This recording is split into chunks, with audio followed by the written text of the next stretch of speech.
Good morning students. यहाँ पर हम लोग आज देखेंगे बीएससी फर्स्ट ईयर का de Broglie relation. De Broglie ने डुअल नेचर ऑफ मैटर के बारे में बताया था और उन्होंने ही एक रिलेशन दिया था जिसको डी ब्रोगली रिलेशन के नाम से जानते हैं।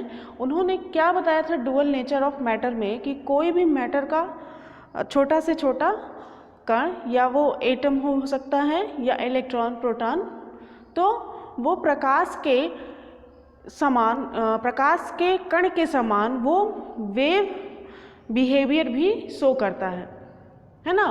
कोई भी पदार्थ कण और तरंग दोनों बिहेव शो करता है, दोनों की प्रॉपर्टीज़ को वो शो करता है, जिसे डुअल नेचर ऑफ मैटर कहते हैं। और एक रिलेशन दिया था उन्होंने जो कि डी ब्रोगली इक्वेशन या डी ब्रोगली रिलेशन के नाम से जाना जाता है, उसको हम लोग देखते हैं। तो सबसे पहले इस रिलेशन में दो कॉन्सेप्ट यूज होता है, एक प्लांक का कॉन्सेप्ट और दूसरा आइंस्टीन का कॉन्सेप्ट। प्लांक के कॉन्सेप्ट से हम लोग एक इक्वेशन लेंगे जो है E equal to H new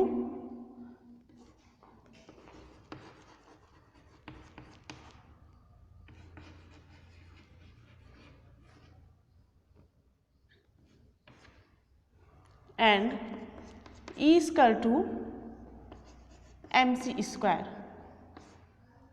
ये था आइंस्टीन।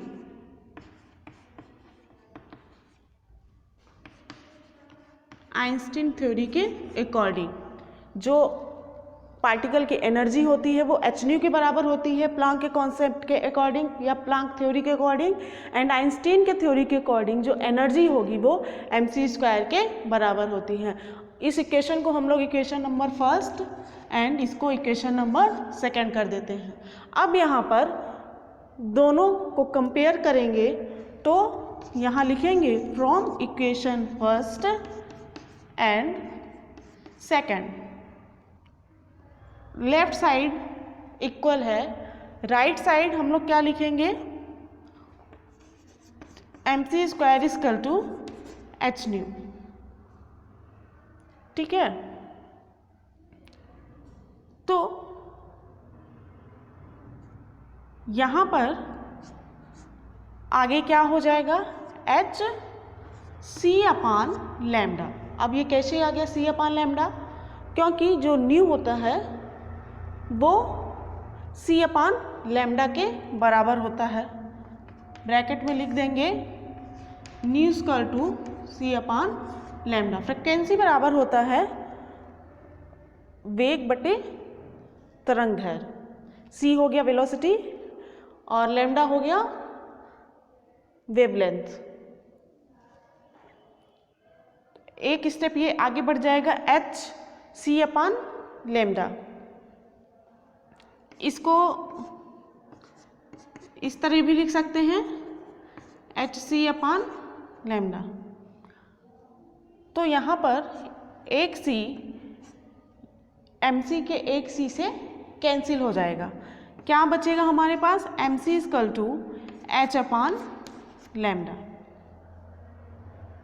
यहाँ पर हम लोग लिख सकते हैं वेयर एम इक्वल टू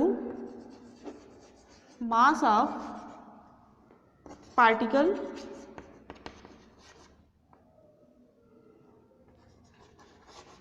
या atom and h equal to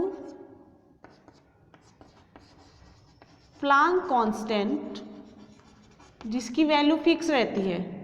ठीक है, एच की जो वैल्यू होगी वो कांस्टेंट रहेगी and lambda equal to wavelength of atom. यहाँ पे भी m equal to mass of particle and c equal to velocity. तो हमारे पास क्या इक्वेशन मिला mc equal to H upon lambda.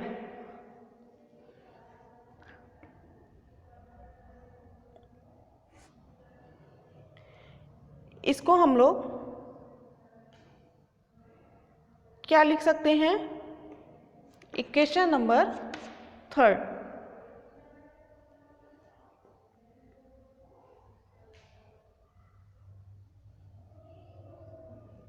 या अगले स्टेप में हम लोग और क्या बता सकते हैं?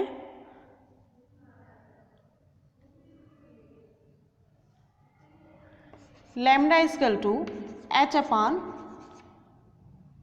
M C. यहाँ पर आप लोग देखिएगा कि m क्या है? द्रव्यमान, और c क्या है? वेलोसिटी।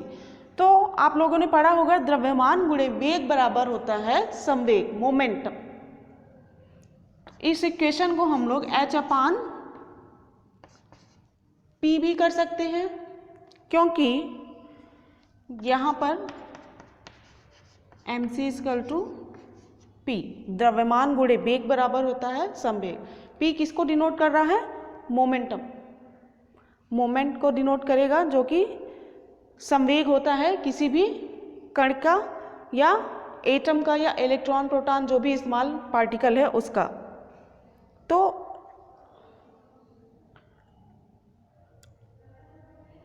फाइनल इक्वेशन हम लोग क्या बता सकते हैं?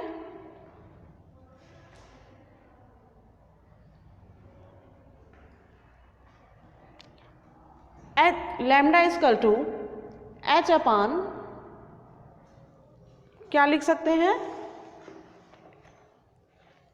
पी, एच अपॉन पी उसे लिख सकते हैं। तो यहाँ पर आगे देखते हैं,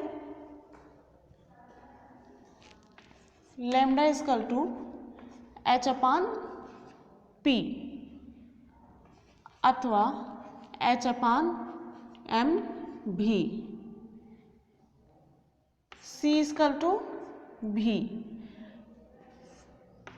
सी और भी दोनों वेलोसिटी ही है। सी जो है वो किसी फोटॉन की वेलोसिटी को डिनोट करता है, एंड भी जो है वो किसी पार्टिकल की वेलोसिटी को डिनोट करता है। तो जो ये इक्वेशन हमें मिल रहा है, lambda equal to H upon M V या एच अपान पी, इसको हम लोग 4 कर देते हैं, और यही इक्वेशन जो होता है वो डी ब्रोगली इक्वेशन के नाम से जाना जाता है।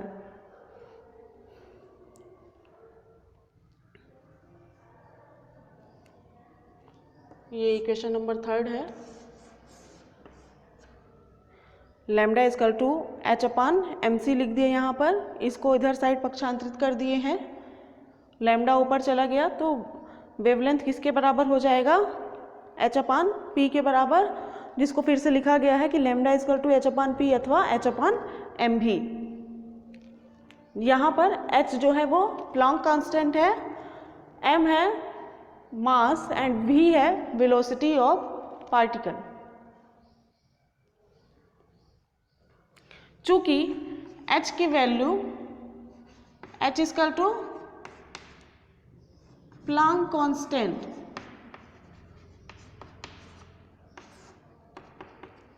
इसलिए lambda upon lambda equal to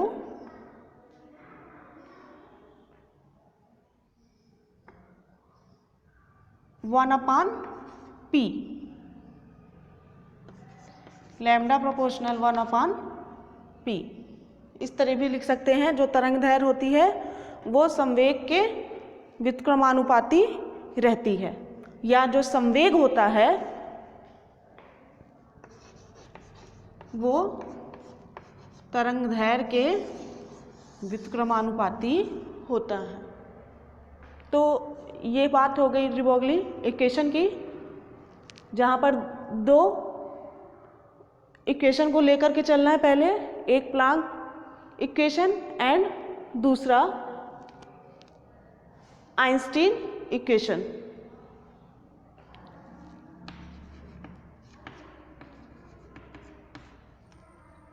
दोनों को कंपेयर करेंगे। कंपेयर करने के बाद जो फाइनल इक्वेशन मिलेगा वो हो जाएगा ये mc² equal to H new, जिसको हम लोग h अपान एच इंटू सी अपान लेमडा भी कर दिया, क्योंकि फ्रिक्वेंसी जो होती है वो वेग बटे तरंग दैर्घ्य के बराबर होती है। तो ये अगले स्टेप में आ जाएगा। फिर M C square equal to H C upon lambda में एक एक सी कैंसिल हो जाएगा और जो बचेगा हम उसे लिख देंगे।